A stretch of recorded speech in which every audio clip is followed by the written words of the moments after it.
অন্যান্য অনেক রাজনৈতিক দল থেকে এনসিপি নেতা কর্মীদেরকে ভয়ভীতি দেখানো হয়। আমরা আপনাদেরকে বলবো, আপনারা ধৈর্য ধারণ করুন, আপনারা সংগঠনকে সুসংহত করুন।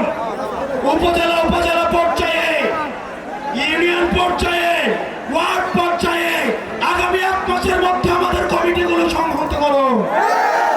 এলাকায় যত সুনাগরিক রয়েছে, বিশিষ্ট নাগরিক রয়েছে, প্রয়োজনে তাদের হাতে পায়ে ধরবেন, হাতে পায়ে ধরে এনসিপিতে নিয়ে আসুন। আমরা ভালো মানুষদের নিয়ে আমরা দল করতে চাই। 100 পয়সাওয়ালা চাঁদাবাজ থেকে একজন শিক্ষিত ভালো মানুষ দিয়ে আমাদের দল করবো আমরা। আমাদের লক্ষ লক্ষ কর্মীর প্রয়োজন নয়, আমাদের লক্ষ লক্ষ দুর্নীতিবাজার কর্মীর প্রয়োজন নয়।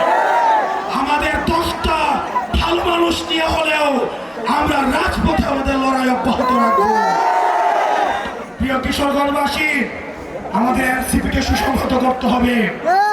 আগামী বাংলাদেশের জন্য, আগামী বাংলাদেশ বিনির্মাণ করতে হলে